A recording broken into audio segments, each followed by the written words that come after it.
नाज़रीन अस्सलाम वालेकुम। नाज़रीन, दो तीन डेवलपमेंट सियासत के हवाले से बहुत अहम है। चारों कैंडिडेट्स आज़ाद कश्मीर में प्राइम मिनिस्टर बनने के चारों उम्मीदवारों ने आज वज़ीर आज़म पाकिस्तान जनाब इमरान खान साहब से मुलाकात की। ये मुलाकात की जनाब बैरिस्टर सुल्तान महमूद साहब ने, ये मुलाकात की जनाब ख्वाजा फारूक साहब ने, तनवीर इलियास साहब ने और अजहर सादिक साहब ने। और प्राइम मिनिस्टर पाकिस्तान जनाब इमरान खान ने इनके इंटरव्यू किया और उनसे पूछा कि आप आज़ाद कश्मीर की सेहत के हवाले से, सेहत के हवाले से, तालीम के हवाले से, रोड और कम्युनिकेशन नेटवर्क के हवाले से आप क्या कर सकते हैं, किस तरह से आप डिलीवर कर सकते हैं। ये बहुत बड़ा सवाल है कि इन चारों में से जो चारों उम्मीदवार हैं, ये चारों एप्लीकेंट हैं आज़ाद कश्मीर का प्राइम मिनिस्टर बनने के लिए, इनमें से किसके सर पे हुमा बैठेगा, हम ये भी समझने की कोशिश करेंगे। अब से चंद घंटे पहले PMLN की, पाकिस्तान मुस्लिम लीग नवाज़ ग्रुप की बड़ी अहम मीटिंग हुई इस्लामाबाद में, जिसका चर्चा तो कम हुआ। वो ऐसी मीटिंग थी जिसे Shahid Khaqan Abbasi ex prime minister और एहसन इकबाल जो हैं एक्स डे मिनिस्टर इसे लीड कर रहे थे। एक आम तासुर ये है कि PMLN के अंदर एक डीप इस वक्त सोल सर्चिंग हो रही है, थिंकिंग हो रही है कि आज़ाद कश्मीर के इंतखाबात के बाद और फिर जो NA जो PP 38 का सियालकोट में इंतखाब का रिजल्ट आया, जहां पहला रिवर्सल एक देखने में आया है PMLN को बाई इलेक्शंस में, इसके बाद PMLN की हिकमत अमली क्या होनी चाहिए, PMLN का नैरेटिव क्या होना चाहिए, और साथ ही जो मीडिया में चहमगोइयाँ हैं गो के अनकन्फर्म्ड हैं, वो ये है कि मोहतरमा मरीम नवाज़ साहिबा और शहबाज शरीफ साहब के दरमियान में कोई बहुत ज़्यादा अच्छे खुशगवार ताल्लुकात जो हैं वो इस वक्त नहीं है। और शहबाज शरीफ साहब ने आज़ाद कश्मीर के इलेक्शंस के ऊपर प्रेस कॉन्फ्रेंस करने से गुरेज किया है। ये वो तमाम मामला हैं जिसके हवाले से हम बात करेंगे। PP 38 के इंतखाबात का मतलब क्या है, वहाँ पे PTI की कामयाबी का, इसके हवाले से बात करेंगे। मुझे सबसे पहले ज्वाइन कर सकेंगे ब्यूरो चीफ इस्लामाबाद 92 न्यूज़ के जनाब सुहेल इकबाल भट्टी साहब, फिर मुझे बाद में डॉक्टर फिरदौस आशिक एवान साहिबा, मुझे नौशीन इफ्तिखार साहिबा और मुझे मज़हर अब्बास साहब भी ज्वाइन कर रहे हैं, मेरे साथ होंगे। सुहेल इकबाल भट्टी साहब, आप ब्यूरो चीफ हैं 92 न्यूज़ के इस्लामाबाद में, आप कवर कर रहे हैं डेवलपमेंट्स को।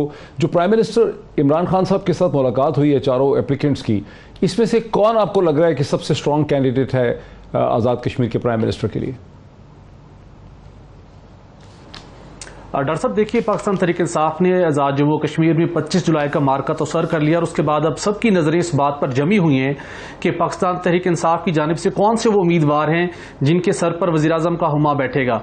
उस हवाले से जो डे फर्स्ट में जो बहुत स्ट्रॉन्ग जो इन्फॉर्मेशन सामने आई थी वो बैरिस्टर सुल्तान महमूद साहब का नाम सामने आ रहा था, लेकिन उसके साथ 3 और नाम भी सामने आए। चूंकि सरदार तनवीर इलियास साहब इस इलेक्शन से पहले भी और इलेक्शन के नताइज के बाद वो एक्स्ट्रा ऑर्डनरी एक्टिव है इस्लामाबाद के मुख्तलिफ सर्कल्स में, और उनकी ख्वाहिश है कि उनका जो एक दरीना एक ख्वाब था वो हर सूरत पूरा हो, आज़ाद जम्मू कश्मीर के कानून साज असम्बली के वज़ीर आज़म बनने का।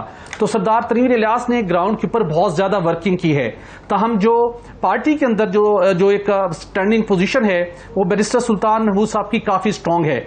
उसके साथ साथ ख्वाजा फरूक का नाम भी सामने आया, अजहर सादिक साहब भी सामने आए, और आज प्राइम मिनिस्टर ने बड़ी अहम इन शख्सियात से मुलाकातें की और इनके कहा गया कि इनके इंटरव्यूज किए गए हैं, इनसे इनकी राय ली गई कि वो किस तरीके के साथ अगर उन्हें ये जिम्मेदारी मिले तो इस फर्ज को कैसे निभाएंगे, क्या उनके पास विजन है, किस तरीके से वो सिस्टम को चलाएंगे, कैसे प्रमोट करेंगे AJK के हुकूमती अमूर को और AJK के जो मुख्तलिफ जो टूरिज्म की पॉइंट ऑफ व्यू से और दीगर उसके जो मामलात हैं। तहम जो जराए का ये कहना है कि हतमी फैसला शायद जल्द ही सामने आ जाए, लेकिन पार्टी के अंदर strong position party point of view से देखा जाए तो बैरिस्टर सुल्तान महमूद साहब की है। लेकिन जैसा कि मैंने कहा कि सरदार तनवीर इलियास साहब बिल्कुल सही कह रहे हैं, बिल्कुल बैरिस्टर सुल्तान महमूद का तजर्बा भी आज़ाद कश्मीर की सियासत का और एडमिनिस्ट्रेशन का बहुत ज़्यादा है। मैं दूसरे सवाल की तरफ आपकी तरफ आना चाहता हूँ। सुहेल भट्टी साहब, जो PMLN की मीटिंग हुई है जिसका चर्चा इतना नहीं हुआ लेकिन मुसलसल हम सुन रहे हैं कि अहम मीटिंग थी, शाहिद खाकान अब्बासी साहब इसे लीड कर रहे थे, PMLN एक सोल सर्चिंग में, उसके बारे में आप हमें क्या बता सकते हैं? देखिए, पाकिस्तान मुस्लिम लीग नून ने जो ये मीटिंग की उसके जो क्रक्स है वो तो ये है कि उन्होंने जो 25 जुलाई को आज़ाद जम्मू कश्मीर के अंदर इंतखाबात हुए उसको उन्होंने मुस्तरद कर दिया है। वही उनका बयानी है कि यहाँ पर बड़े पैमाने पर धांधली हुई, अब इन नताइज को तस्लीम नहीं करते। इस मीटिंग से पहले भी ये बात सामने आई थी कि पार्टी के अंदर कुछ एक ग्रुप ने ये तजवीज़ दी कि हमें हल्फ ही नहीं उठाने चाहिए। जो अब इतलात सामने आ रही हैं, 3 अगस्त को इजलास तलब किया जा रहा है कानून साज असम्बली का, तो पहली राय ये थी कि हमें हल्फ ही नहीं उठाना चाहिए, लेकिन राजा फरूक हैदर ने और पार्टी कुछ दीगर रहनुमाओं ने इस बात के ऊपर दूसरे ग्रुप को कायल किया कि हमें सिस्टम से बाहर नहीं रहना चाहिए। तो अब वो उनकी जो स्ट्रेटजी है अब तक वो यही सामने आई है कि वो इस सिस्टम का हिस्सा बने, हल्फ लें, लेकिन भरपूर तरीके से वो एहतजाज का सिलसिला जारी रखेंगे, वो पहला सेशन हो या उसके बाद भी। और मुख्तलिफ मौक़ों के ऊपर न सिर्फ इस्लामाबाद में बल्कि मुजफ्फराबाद में भी मुख्तलिफ एहतजाजी रैलियों के जरिए से अपना एहतजाज रिकॉर्ड करवाते रहें। देखिए, मरियम नवाज साहबा को कोरोना हुआ और वो 10 से 15 दिन तक इस बात का इम्कान है कि वो कौमी मंजरनामे के ऊपर सामने नहीं होंगी। ताहम अब इस वक्त जो मुस्लिम लीग नून के पास ऑप्शन है और पिछले 1 से 2 साल की उनकी स्ट्रेटजी देखी जाए तो इस किस्म की एहतजाजी रैलियों के साथ ही अपना व्यू पॉइंट उन्हें उजागर करने का मौका मिलता है और अपनी ग्राउंड के ऊपर अपनी जो एग्जिस्टेंस है उसको एस्टेब्लिश करते हैं। तो वो इस सिस्टम का हिस्सा बनेंगे। आल्दो कि पाकिस्तान पीपल्स पार्टी ने भी धांधली का इल्जाम आयद किया है, लेकिन हम देखें जो 2013 के इंतखाबात थे वो ही स्ट्रेटजी दिखाई देगी कि एहतजाज भी भरपूर तरीके से होगा, सिस्टम का हिस्सा भी बनेंगे और इंतखाबी इस्लाहात का जो एक मुतालबा है वो भी सामने रहेगा। तो इस वक्त जो इजलास हुआ उसमें तो उन्होंने इन नताइज को मुस्तरद किया है और उसके साथ उन्होंने मरहलावार अपनी एहतजाजी रैलियों का और एहतजाज रिकॉर्ड करने का सिलसिला भी जारी रखने के ऊपर इत्तफाक किया है। जी, बहुत शुक्रिया सुहेल इकबाल भट्टी साहब, ब्यूरो चीफ हैं TTU न्यूज़ के इस्लामाबाद में। हमें वो एक अपना कमेंट और अपनी खबर दे रहे हैं कि PMLN के इजलास में क्या हुआ और आज़ाद कश्मीर के प्राइम मिनिस्टर के हवाले से क्या हुआ। बहुत शुक्रिया सुहेल इकबाल भट्टी साहब। मैं आगे चलता हूँ, मेरे साथ हैं जनाब डॉक्टर फिरदौस आशिक ऐवान साहिबा जो स्पेशल असिस्टेंट हैं to CM Punjab for information. मेरे साथ हैं नौशीन इफ्तिखार साहिबा जो कि MNA हैं सियालकोट से, NA 75 का मशहूर इलेक्शन जो जीता उन्होंने, PMLN की रहनुमा है। मेरे साथ हैं पाकिस्तान के प्रोमिनेंट कॉलमनिस्ट हैं, एनालिस्ट हैं, एक्स सेक्रेटरी जनरल हैं PFUJ के जनाब मज़हर अब्बास साहब। नौशीन इफ्तिखार साहबा, ये जो आप लोग एहतजाजी सिलसिले की खबर सुनने में आ रही है, क्या आप इसे कंफर्म करती हैं कि PMLN की हिकमत अमली और थिंकिंग यही है कि आज़ाद कश्मीर के इंतखाबात के हवाले से एक एहतजाजी प्रोसेस किया जाए, सड़कों पर एहतजाज किया जाए, एजिटेशन की जाए, ये है थिंकिंग इस वक्त? अस्सलाम वालेकुम जी, अभी तक हमें ऐसी कोई इंफॉर्मेशन नहीं मिली। अच्छा। और अगर मिलती तो मैं आपसे जरूर शेयर करती, लेकिन एजे का जो इलेक्शन है जिसकी कैंपेन में PMLN बहुत आगे थी, तो जो उनके साथ हमारी रद्दोबदल की गई सीटों में भी और हमारे वोटर जैसे 25 हमारे इतने 5 लाख वोटर के साथ भी अगर हम विनिंग सीट्स में कम है, पीछे रह रहे हैं, तो जो प्रॉब्लम आई है उसमें अगर हम आज बैठे हैं मिलकर इस पे बात की जाएगी और जो भी पार्टी डिसाइड करेगी हम उसको फॉलो जरूर करेंगे। बिकॉज के हमारी कैंपेन्स वहाँ पे बहुत मैसिव क्राउड के साथ थी और एक अच्छा वोटर हमारा वहाँ पे मौजूद था। तो इसके बावजूद भी अगर हम ये सीटें लूज करते हैं तो इसके पीछे जो भी हम लोग पार्टी हमें डायरेक्ट करेगी हम वो जरूर अपने प्रोसीजर जरूर फॉलो करें। अच्छा नौशीन इफ्तिखार साहब, इसमें कोई शक नहीं है कि जलसे आपके बड़े थे और नंबर भी आपके अच्छे हैं वोट्स के, लेकिन जो एक आम आर्गूमेंट और लॉजिक हम मसलसल सुन रहे हैं आज़ाद कश्मीर की सियासत के एक्सपर्ट से और यहाँ पर भी, वो यही है कि आज़ाद कश्मीर एक डिपेंडेंट टेरिटरी है और वहाँ की नफ्सियात और साइकोलॉजी ये है, गुज़िश्ता जो तकरीबन 30 बरस की तारीख है वहाँ की इलेक्टोरल, कि वहाँ वफाकी हुकूमत जीतती, वहाँ तहरीक इंसाफ PMLN PPP नहीं जीतते, वहाँ वफाकी हुकूमत जीतती है, ये जिसको उसकी सपोर्ट होती है वो जीतते हैं। इस पर आपका क्या रद्द-ए-अमल है? जी देखिए, अगर मैं इस वफाकी हुकूमत की बात करती हूँ तो इससे तो पाकिस्तान की अवाम भी बहुत तंग है। जो पाकिस्तान की अवाम का हाल कर दिया उन्होंने, फाकों पे ले आए हैं लोगों को, पेट्रोल की कीमतें हो, बिजली की कीमत हो, चीनी हो, घी हो, तो यहाँ पर लोगों ने इनको तमाम ज़िमनी इंतखाबात में रद्द कर दिया, तो वहाँ के लोगों ने इनको कैसे एक्सेप्ट कर लिया? तो ये चीज मैं डिनाई करती हूँ, मैं इससे मुतफिक नहीं। आप इससे मुतफिक नहीं। मैं मज़हर अब्बास साहब को इसमें लेके आऊँ।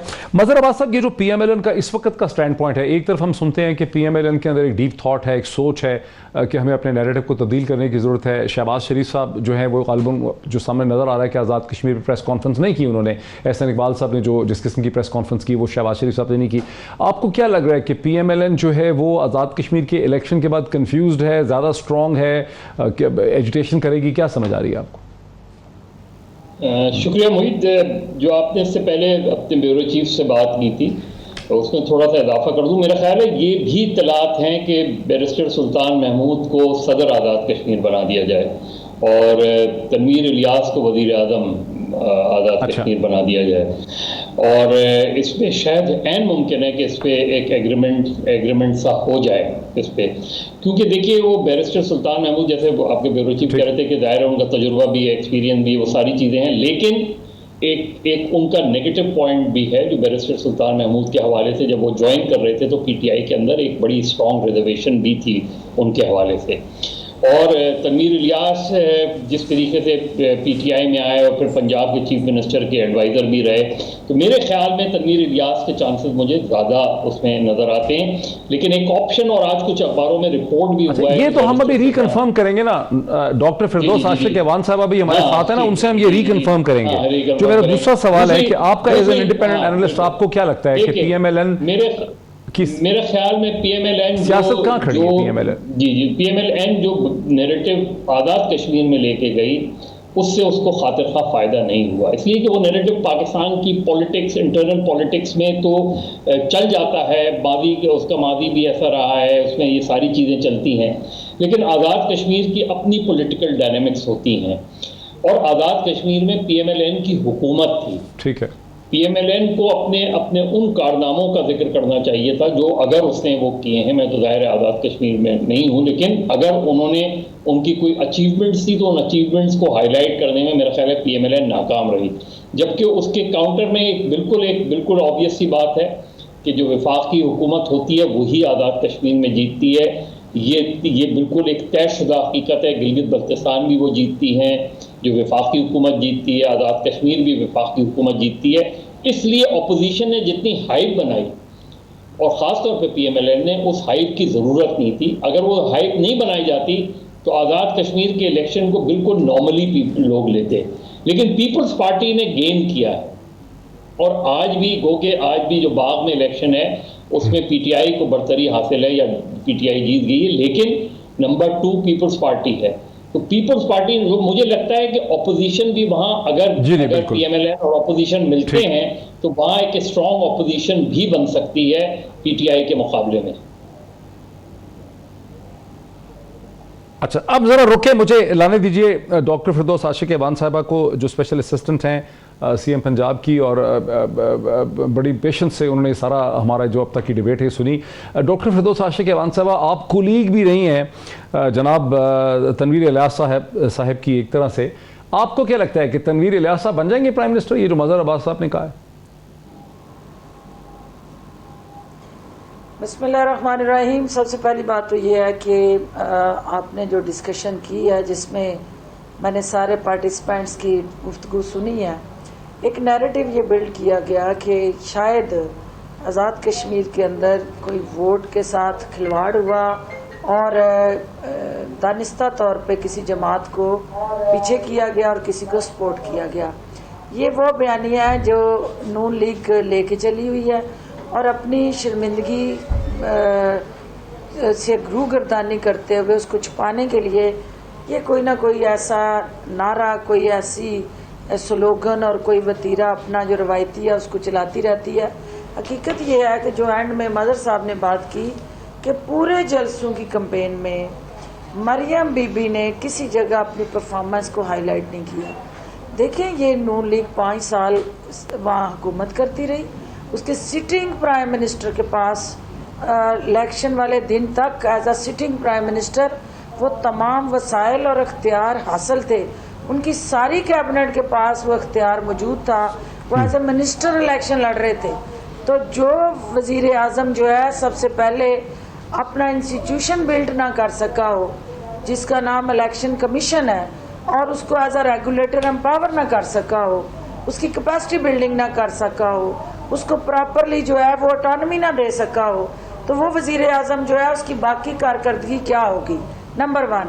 नंबर 2 ये देखें कि पूरा इलेक्शन कैंपेन का बयानिया जो है वो आप देखें कि वहाँ का जो हमारा जोग्राफियाई और नज़रियाती सरहदें जो कश्मीर के साथ जुड़ी हुई हैं, और कश्मीर जो हमारे वजूद का हिस्सा है, उस कश्मीरियों के साथ जो बयानिया लेके चलना था, वो मोदी की कारस्तानियाँ, स्याह अमल, उसका दहशत गर्दी के साथ जुड़ी सोच, जो कश्मीरियों को कुचलने की उसकी रवायती हथकंडे और मज़ारा था, उसकी बजाय आपने पूरी कैंपेन में मरियम नवाज शरीफ या नून लीग की क़यादत के मुंह से एक दफ़ा भी कोई मज़म्मती बयान जो मोदी के इस अमल की नफ़ी करता हो वो आवाम के कानों में सुनाई नहीं दिया।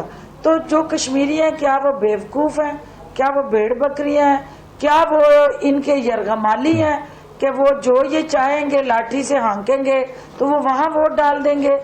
कश्मीरियों ने अल्टीमेटली इनकी मोदी के साथ जो यारी थी, जो इनकी रिश्तेदारी थी, जो इनका उनके साथ गठजोड़ था, उससे लातल्की का ऐलान किया और पाकिस्तान तहरीके इंसाफ के आइडिया को, उनके नजरिए को, अच्छा, लेकिन डॉक्टर साहब, इमरान खान की कमिटमेंट को वोट डॉक्टर साहब सॉरी फॉर इंटरवेंशन, आपसे पहले 4 कमेंट हुए हैं, उसमें से पीएमएलएन का तो ठीक है मौक़िफ़ है कि रिगिंग हुई है, बाकी किसी ने नहीं कहा कि रिगिंग हुई है। अब बाकी तो तकरीबन जो हमें समझ आ रही है वो ये है कि 1970 की दिहाई से कुछ भी हो, वफाकी हुकूमत या वफाकी हुकूमत की जो सपोर्टेड पार्टी होती है वो आज़ाद कश्मीर के इंतखाबात में जीतती है। वफाकी हुकूमत पीपल्स पार्टी की है, उनकी पार्टी आ जाती है। पीएमएलएन की थी 2016 में, उनकी पार्टी आ गई 2016 में।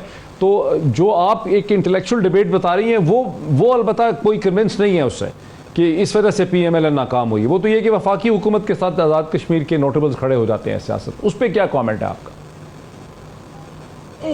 इसमें देखिए बहुत इम्पोर्टेंट सवाल है आपका मोहित भाई, कि जो रियासत है, जो वफाक के अंदर हुकूमत है, वही कश्मीरियों की तर्जमान है, वही कश्मीरियों की वकील है, वही कश्मीरियों का ओवरऑल एक सफीर बन के दुनिया भर में उनका मुकदमा लड़ती और प्लीड करती है। तो वो कैसी नादानी होगी कि जो सिटिंग जो उनका वकील है, अपना सबसे मजबूत जो मौकफ लेके कश्मीरियों के लिए काम कर सकती है हुकूमत, आप उसी के खिलाफ चढ़ दौड़े। आप अपने तोपों का रुख जो है वो मोदी की फौज के खिलाफ करने की बजाय आपका टारगेट, आपकी तोपों का जो है वो वही वफाकी हुकूमत और उनका इलेक्टेड प्राइम मिनिस्टर हो, तो ये एक नामनासब और गैर जिम्मेदाराना रवैया था, जिसको हसास मसले में, कश्मीर एक आपका कौमी हसास मसला है, उसको आप कौमी सलामती के साथ जोड़ के हमेशा जो है वो रियासत के साथ कश्मीरियों का बयानिया जाता है। जब आप वहाँ नफरत के बीज बोते हैं, जब वहाँ इंतशार की फसल बो के आते हैं, तो आप कहेंगे वहाँ आपको यकजहती के फूल मिलेंगे, तो ऐसा नहीं हुआ। मरियम बीबी का जो जारखाना रवैया और जो बयानिया था वही नून लीग की शिकस्त का बायस बना। वो आप समझती हैं कि वो कामयाब नहीं हुआ। अच्छा, अब आ जाएं हम पंजाब में, आ जाएं आपके हलके में, आपकी टेरिटरी में आ जाएं, सियालकोट में। आज़ाद कश्मीर से अगर हम वापस आ जाएं सियालकोट में, ये जो आपने PP 38 में कामयाबी हासिल की है आप लोगों ने, ये आप क्या समझते हैं कि तहरीक इंसाफ का ये एक वन टाइम था, कैंडिडेट आपका मजबूत था, ये वन टाइम सक्सेस है, या आप लोगों ने कैसी तंजीम साजी की है, या कोई हवा ऐसी बदल गई है कि पीएमएलएन के मुकाबले में आप लोग हावी हो गए? क्या है इस पर आपका रद्द-ए-अमल?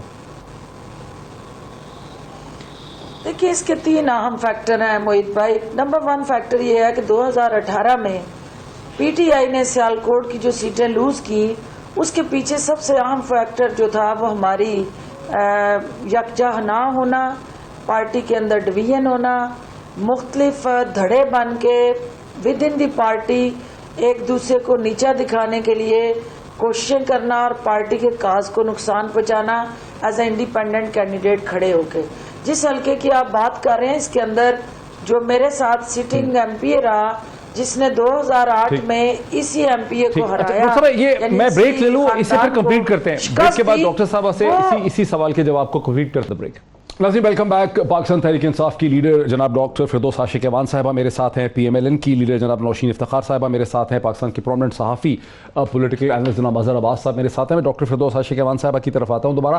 डॉक्टर साहब, आप एक्सप्लेन कर रही थी कि ये जो हालिया कामयाबी हुई है गुज़िश्ता 24 घंटे में तहरीक इंसाफ की PP 38 में सियालकोट के अंदर, ये क्या कोई टर्न अराउंड है? ये तंजीम साजी आपने बेहतर कर ली है? कैंडिडेट आपका अच्छा था, हवा बदल रही है, क्या है ये सारे फैक्टर जो आपने गिनवाए हैं, ये सारे हैं। और सबसे अहम फैक्टर ये है कि चूंकि 40,000 वोट इस PP से PTI के पिछले कैंडिडेट ने लिए थे, 47,000 MNA की सीट पे मैंने लिए थे इस PP से, क्योंकि ओवरऑल 95,000 थे, तो ज़ाहिर इस PP से 47,000 प्लस वोट था मेरा। अब उसके अंदर जो है ताहिर हुंदली साहब, जो इस हल्के के अंदर मेरे साथ एक्स MP रहे हुए हैं, वो इंडिपेंडेंट PTI के खिलाफ इलेक्शन लड़ रहे थे। उन्होंने को 13,000 वोट लिया हुआ था। इसी तरह आप इस पूरे प्रोसेस में जो ही ये कैंपेन शुरू हुई तो ताहिर हुंदली साहब ने अपनी जमात को वापस ज्वाइन किया।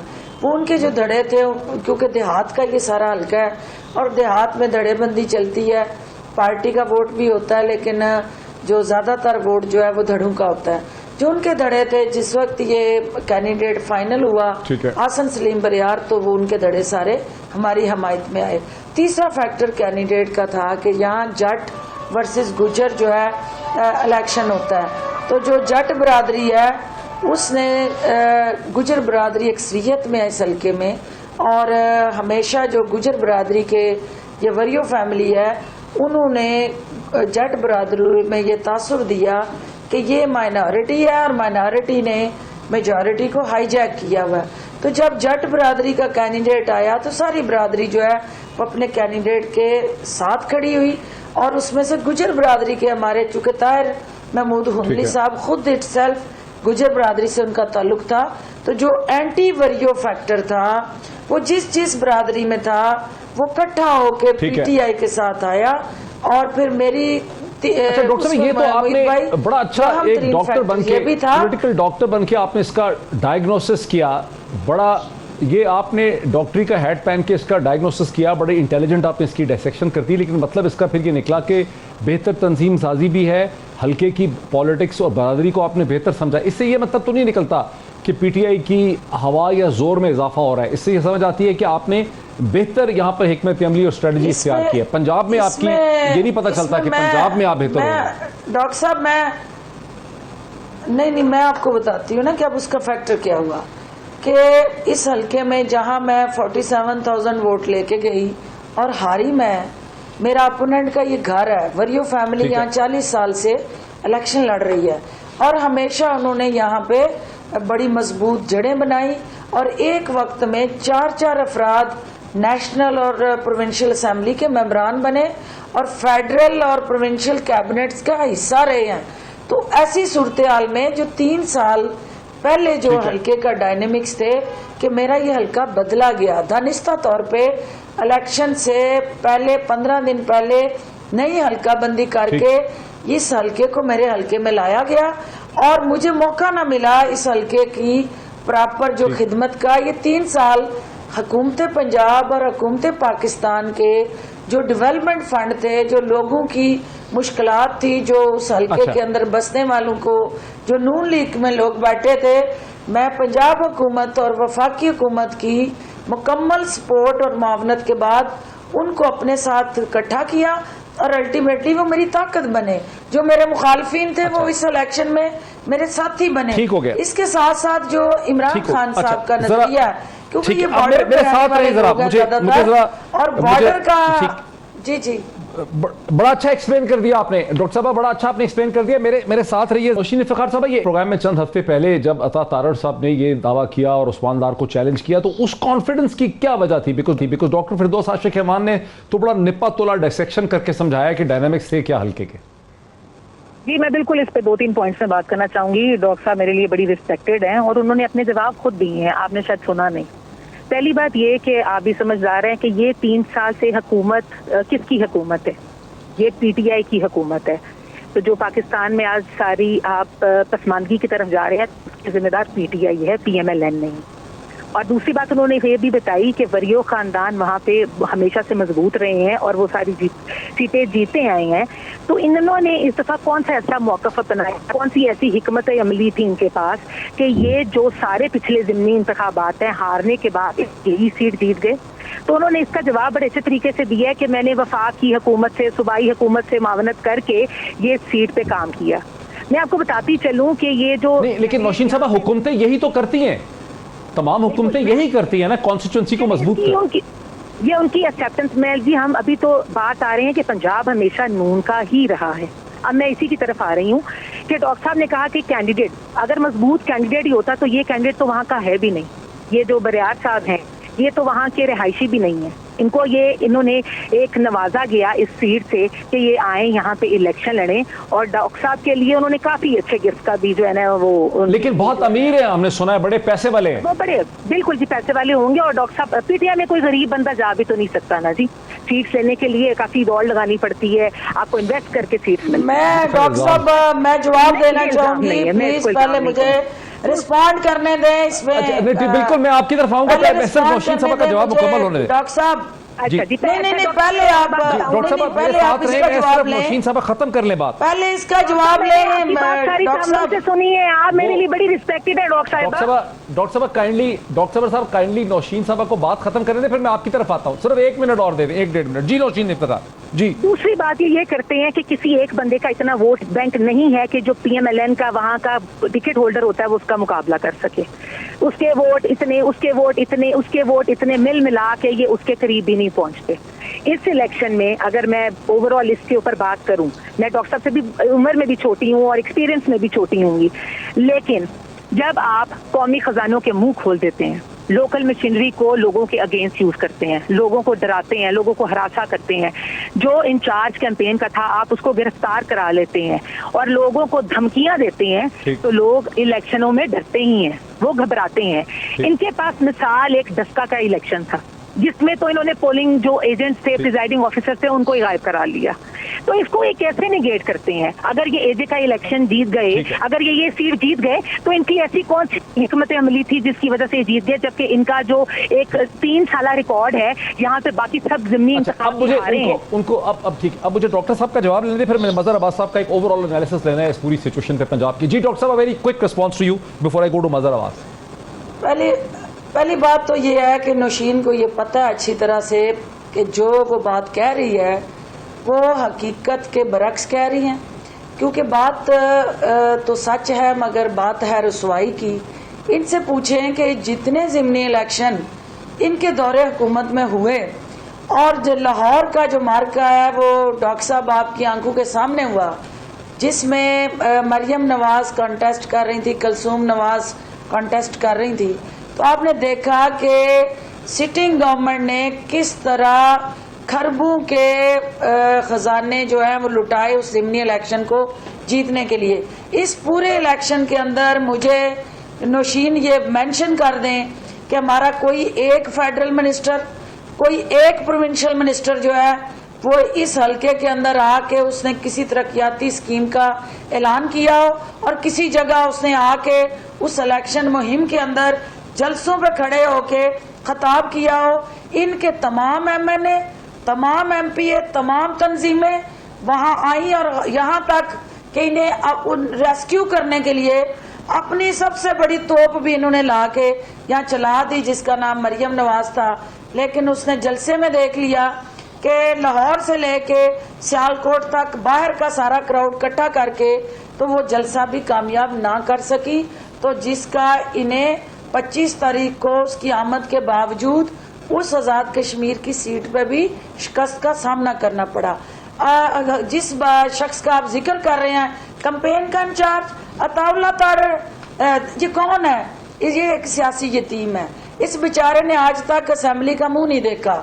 इसके पल्ले क्या है? इसकी सियासी बोन है। ये तो शाही खानदान का नवाज शरीफ के जाती मुलाजम के तौर पे उनके पेरोल पे है। तो ये ना 3 में ना 13 में ये किस बेसिस पे ललकार रहा था? नौशीन साहब, मैं अभी ब्रेक के बाद आपको लेता हूं, मैं जरा मजहर अब्बास साहब को ले नहीं सका इस पार्ट में। दूसरी बात, आखिरी बात, मैं आप सबको टाइम देता हूं, मैं सिर्फ मजहर अब्बास साहब का एक ओवरव्यू। नौशीन को ये पता है कि ये एक हकीकत है कि नून लीग सियालकोट से अवाम ने उसको मुस्तरद कर दिया। नस्ल दर नस्ल गुलामी का तो लोगों ने गले से उतार के फेंक दिया और अवाम ने वजीर आजम इमरान खान के नजरिए की आबियारी की है। नून लीग का सियालकोट में मोर्चा जो है वो मलिया में और जमीन बोझ हो चुका है और आने वाले इलेक्शन में आप देखेंगे कि इंशाल्लाह हम जीतेंगे। ये वजह जो थी बता दी आपको, डस्के के अंदर भी आपका नोट जीता है, वोट नहीं जीता था। डॉक्टर साहब रुकिए प्लीज। रातों रात मगर साहब मैं आपको ब्रेक के बाद ओवरव्यू के ऊपर लेता हूं। रोशिन क्विकली इसका रिस्पांस दे दे। सिर्फ 60-70 सेकंड्स है मेरे पास ब्रेक से पहले। क्विक रिस्पांस दीजिए, लंबी बात मत करिए, क्विक रिस्पांस दे दीजिए क्वेश्चन। क्विक रिस्पांस यही है कि मरीम नवाज साहिबा जो है वो बहुत करिश्मेटिक लीडर है, ये उनसे डरते हैं और वो जब आती हैं ये डॉक्टर साहब ऐसे ही उनके खिलाफ बोलती हैं। इनको बोलना नहीं चाहिए लेकिन ये फिर भी बोलती तो हैं। उसके बाद दूसरी क्या बात हुआ? ये ये इतनी उनका पॉपुलर है तो करिश्मा किधर चला गया? यदि कोई इलेक्शन ही जीती, क्यों हारी? उसके बाद उस्मान डार साहब आते हैं, वो इलेक्शन नहीं जीते। डॉक्टर साहब मैं बताने लगी हूँ, डॉक्टर साहब मुझे मौका दिया करें, आप मेरी अच्छा मोर्चे में शिकाफ हो गया, वजह ये थी कि हम यूनाइटेड नहीं थे, हम इकट्ठे हो गए। ये पूरा पंजाब की गवर्नमेंट ने इलेक्शन लड़ा, वफाक ने इलेक्शन लड़ा, डॉक्टर साहब ने इलेक्शन लड़ा। तो यहाँ मैं एक और बात करती जाऊंगी, मैं इसको भी वाइंड अप करूंगी। कौन थे जो इलेक्शन है ये मुस्लिम लीग नून नहीं हारी, ये पीटीआई का दामाद जीता और इनकी मदद सारे हुकूमती पैनल्स ने की, लोकल में चुनने ने। अच्छा मुझे ब्रेक लेने दे, मैं मजहर अब्बास साहब ब्रेक के बाद आपसे शुरू करूंगा। वो व्यू क्या बनता है? दोनों पार्टीज का आपने मौकफ सुन लिया, ठीक है, बड़ा इंटेंस किस्म का मौकफ है, लेकिन आप एक जरा है ब्रॉड बेस्ड पॉलिटिकल एनालिस्ट हैं, आपको क्या समझ आती है कि तहरीक इंसाफ टर्न अराउंड कर रही है, बेहतर मैनेजमेंट कर रही है, तंजीम साजी बेहतर हो गई है? After the break to Mazhar Abbas. नाज़रीन वेलकम बैक। मेरे साथ हैं डॉक्टर फिरदौस आशिक ईमान साहिबा, मेरे साथ हैं जनाब नौशीन इफ्तिखार साहिबा PMLN से, और मेरे साथ हैं पाकिस्तान के नामवर सहाफ़ी जनाब अज़हर अब्बास साहब। और अज़हर अब्बास साहब, आपने वक्फे से पहले बड़ी पेशेंस और तहम्मुल के साथ आपने तहरीक इंसाफ का और PMLN का मौक़िफ़ सुना पंजाब की पॉलिटिक्स के हवाले से, PP 38 के हवाले से। आपको क्या लगता है कि तहरीक इंसाफ ज़्यादा प्रैक्टिकल हो गई है, बेहतर तंजीम साजी हो गई है, तुक्का लगा इनका? देखिए मोहित साहब, असल टेस्ट होगा तहरीक इंसाफ का भी और PMLN का भी अगर लोकल बॉडीज इलेक्शन होते हैं, क्योंकि लोकल बॉडीज इलेक्शन दरअसल जो है वो बैरोमीटर्स होंगे कि आइंदा इलेक्शन का मंजरनामा क्या बनेगा, इसलिए कि लोकल बॉडीज इलेक्शन नर्सरीज होते हैं। अब PTI की गवर्नमेंट क्या इतनी पुरएतमाद है कि लोकल बॉडीज की तरफ जाएगी? लोकल बॉडीज इलेक्शन ये उनका असल इम्तिहान होगा। देखिए बाकी बाई इलेक्शंस में कोई पार्टी आती है, कोई जीतती है। अब डॉक्टर साहिबा ने जो बात बताई, जाहिर है कि स्ट्रॉन्ग फैमिली वापस आई और पंजाब में ख़ास तौर पे बरादरियाँ और इनकी इम्पोर्टेंस बहुत होती है। एक तो जमात का वोट होता है, प्लस अगर वो ख़ानदान और जो है वो बरादरी का वोट आ जाए तो वो एक एडिशनल सपोर्ट होती है। तो क्या इस वक्त जो जीते हैं बुनियाद फैमिली, क्या वो PTI के नज़रियाती साथी हैं? मैं नहीं समझता PTI के नज़रियाती साथी हैं, वो डॉक्टर साहिबा की बात से खुद अंदाज़ा हो गया। लेकिन एडजस्ट किया PTI ने। और कोई नजरियाती बचा है पाकिस्तान में मजहर अब्बास? नहीं, बिल्कुल नहीं है, बिल्कुल नहीं है। वो सही है, नजरियाती है कौन यहाँ पे? नहीं, वो आपकी बात सही है। 85 के इलेक्शन के बाद तो नजरियाती पॉलिटिक्स वैसे ही जो है वो ख़त्म हो गई है, लेकिन बरादरीज को एडजस्ट करना और विनिंग उसकी तरफ जाना, उसमें PTI सियालकोट में कामयाब हुई। लेकिन सियालकोट की कामयाबी क्या पंजाब का मंजरनामा तब्दील कर देगी? ये डिसाइड होगा लोकल बॉडीज इलेक्शन में। अभी डॉक्टर साहिबा ने और आपने जो बुनियादी सवाल किया था उसका डॉक्टर साहिबा ने जवाब नहीं दिया कि आज़ाद कश्मीर के वजीर आजम के लिए तनवीर इलियास साहब। मैं अभी डॉक्टर साहब की तरफ जाता हूँ। सिर्फ एक क्विक क्वेश्चन ये मजहर आपसे कि हर बाय इलेक्शन में जहां नून कामयाब हुई और PTI नहीं कामयाब हुई, वो नून की छोटी हुई सीटें थी, वहां से मीडिया ने तासुर यही पिक किया कि नून बहुत स्ट्रांग है। लेकिन अब आप कह रहे हैं कि बाय इलेक्शन बैरोमीटर नहीं है, लोकल गवर्नमेंट बायोमीटर इलेक्शन को नहीं आप समझ रहे? लोकल बॉडी जी, मैं इसलिए लोकल बॉडीज का बात कह रहा हूँ। देखिए वो इसलिए कहा क्योंकि मुतवातिर अगर एक दो बाई इलेक्शन होते तो अलग बात है। अगर कोई जमात मुतवातिर 10 बाई इलेक्शन जीत जाए और दूसरी जमात 10 बाई इलेक्शन जीत जाए तो जाहिर है एक इंडिकेटर्स तो बनते हैं, लेकिन बैरोमीटर लोकल बॉडीज होगा, क्योंकि लोकल बॉडीज जनरल इलेक्शन के बाद सबसे बड़ी एक्साइज। ठीक हो गया, अब आने दे जरा डॉक्टर साहब। ठीक, डॉक्टर फिरदौस आशिक ईमान, क्या वजह है कि Tehreek Insaf by local body election नहीं करवा रही, मसलसल मुलतवी करवाती जा रही है? डॉक्टर साहब पहले तो बात यह है कि मजहर भाई की ये कंजूसी है। थोड़ी सी हमें इस चीज पे स्पेस दे दें कि PTI ने यहाँ गेन किया और ये चूंकि सनतकारों का शहर है, यहाँ पे 15 बिलियन की एनुअल एक्सपोर्ट 15 बिलियन की एनुअल एक्सपोर्ट थी पिछले साल। इस साल 32 बिलियन की कोविड के बावजूद एक्सपोर्ट हुई है। तो ज्यादातर जो हमारा मेहनत कश है, मजदूर है, अच्छा माशाल्लाह, मुबारक हो वैसे। काम करता है। जब फैक्ट्री चलती है, जब फैक्ट्री चलती है जी, जब फैक्ट्री चलती है मजहर भाई, तो आप ये कह रही है कि सोशो इकोनॉमिक कंडीशन फर्क तो पड़ जो इकोनॉमिक इंडिकेटर्स इंप्रूव हुए हैं, इकोनॉमिक स्टेबिलिटी आई है, उसका जो पर कैपिटा इनकम आपको ज़हन में रखना चाहिए कि सियालकोट के अंदर पर कैपिटा इनकम पाकिस्तान में सबसे ज्यादा है। तो सियालकोटी ज्यादा सेंसिटाइज भी है, उसकी ओरिएंटेशन भी बेहतर है। और जो 3 साल में पाकिस्तान तहरीक इंसाफ ने ओवरऑल चैलेंजेस से बाहर निकालने में पाकिस्तान को किरदार अदा किया इमरान खान ने। जो लोग हमारे अगेंस्ट थे इलेक्शन में, हमें सपोर्ट नहीं कर रहे थे, इमरान खान साहब के नजरिए के साथ वो लोग भी आए हैं।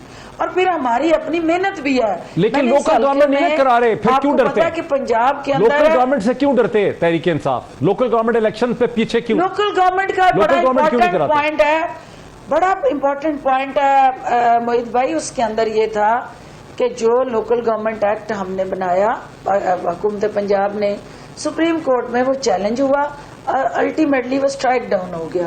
अब हमने उसके अंदर रिफॉर्म्स की, हम अपील में गए। अच्छा। और पैरेलल इस वक्त 2 स्ट्रक्चर चल रहे हैं। सुप्रीम कोर्ट ने जो पुराने एक्ट के मुताबिक बलदियाती निज़ाम था उसको बहाल कर दिया। जो नए एक्ट के मुताबिक जो हमारा ऑलरेडी प्लेस्ड स्ट्रक्चर है वो इस वक्त एग्जिस्टिंग है। अब दोनों को 6 महीने के लिए अगर आप उसको बहाल करते हैं तो फिर 6 महीने बाद हमने दिसंबर तक ये सिस्टम है, उसके बाद नया लोकल गवर्नमेंट एक्ट जो है उसने इम्पोज होना है। तो वो जो डायकाटमी है, जो इस वक्त क्राइसिस है, बहाम है, उसका जवाब हम सुप्रीम उसके बाद करवाएंगे इलेक्शन। ठीक, अब मैं क्विकली मैं मुझे इजाजत दीजिए, मैं नौशीन इफ्तिखार साहबा को ले सकूं। हम कमिटेड है, हम कमिटेड नौशीन है। 2 मिनट है। जो नौशीन इफ्तिखार साहबा, डेमोक्रेसी है जो लोकल गवर्नमेंट के साथ जुड़ी हुई है, उसको हम हर हाल में एम्पावर करने जा रहे हैं। ठीक है, नौशीन इफ्तिखार साहब एक नया नुक्ता प्रेजेंट कर दिया डॉक्टर साहबा ने आखिर में। वो कहती हैं कि सोशो इकोनॉमिक कंडीशन पर कैपिटल इनकम में इजाफा हुआ, 15 अरब की यहाँ एक्सपोर्ट थी वो 32 अरब की हो गई है। इस तरह से वो कह रही हैं कि हालात बदल गए हैं पिछले चंद माह में। बजट में तो जो बजट में हमने इकोनॉमिक इंडिकेटर्स सारे हमने देखे थे फिगर्स फैक्ट्स के साथ, उनमें तो कोई चीज बड़ी नहीं, सब में कमी आई है। आप गरीबी में सतह में भी बहुत ज्यादा नीचे चले गए हैं। तो डॉक्टर साहब के पास जो फैक्ट्स आए हैं वो पता नहीं मुझे कहाँ से लेती हैं वो। और दूसरी बात मैं ये करूंगी कि आपके शो पे मैं यही कहना चाहूंगी कि पीटीआई आप चेंबर ऑफ कॉमर्स से लें, जीती है ना कभी जीतेगी। डॉक्टर साहब मैं जरूर ले लूंगी जी, माशाल्लाह आपकी बताने का, क्योंकि जो भी बजट में हमने ये नुस्खा है आपका। और नजर आती ये है आप इकोनॉमिक इंडिकेटर्स की मेहरबानी चेंबर ऑफ नौशीन बात तो मुकम्मल कर ले मैं, और एक्सपोर्ट प्रोसेसिंग। हाँ जी ठीक जी जी बात मुकम्मल कर ले। ये तो बहुत अच्छी बात है, क्योंकि जो सियालकोट का जो हमारा इंडस्ट्रियस है वो तो जी अपने दम पे काम कर रहा है। बीच में कोरोना के जो हालात थे, आपको पता है फैक्ट्रियां बंद भी रही हैं, आपके उनके पास गैस भी अवेलेबल नहीं थी डॉक्टर साहब। तो ये उनके दम की तरक्की है डॉक्टर साहब, इसमें पीटीआई का कोई हाथ नहीं है जी। ठीक है, बहुत शुक्रिया नौशीन इफ्तिखार साहबा का, डॉक्टर फिरदौस आशिक रहमान साहबा का, तो पाकिस्तान को क्रेडिट दे दें, पीटीआई को क्रेडिट दे दें। वक्त मेरा खत्म हो गया। बहुत ही इंटरेस्टिंग डिस्कशन है पॉइंट बाय पॉइंट, लेकिन फैसला नाज़रीन हमेशा की तरह आपका है। आज इतना ही, फिर आपसे मुलाकात होती है। बहुत शुक्रिया।